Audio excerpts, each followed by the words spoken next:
By the end of this video, you will know how to cancel QuickBooks account. Start by signing in to QuickBooks Online with the account that owns the subscription you want to cancel. If you manage more than one company, pause here and make sure you're in the correct company file before you continue. That is an easy place to make a mistake, so check the company name on screen and confirm you are working in the right subscription. Before you begin the cancellation steps, take a moment to consider any records you may need later. If you want copies of financial data, download items such as profit and loss reports, balance sheets, invoices, and receipts before you cancel.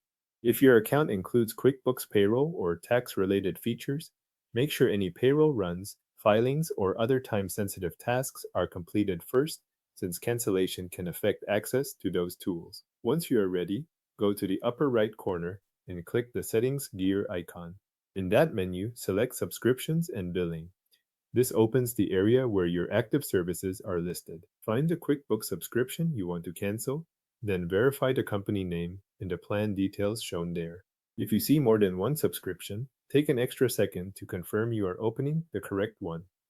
After that, open the subscription and look for the option labeled Cancel or Cancel Subscription. Select that option, then follow the prompts that appear on screen. QuickBooks may ask why you are canceling. If it does, choose the reason that matches your situation and continue through the next screens. As you move through the cancellation flow, review the details carefully. Pay attention to the date your access will end, along with any notes about changes to your subscription, billing, or available features. These terms can vary based on your plan, your billing cycle, any promotions on the account, and your region, so it is worth reading what QuickBooks displays before you confirm the final step. When everything looks correct, confirm the cancellation. Wait a moment for QuickBooks to process the request. After that, look for an on-screen confirmation message showing that the cancellation was submitted or completed. It is also a good idea to check your email for a confirmation message from QuickBooks.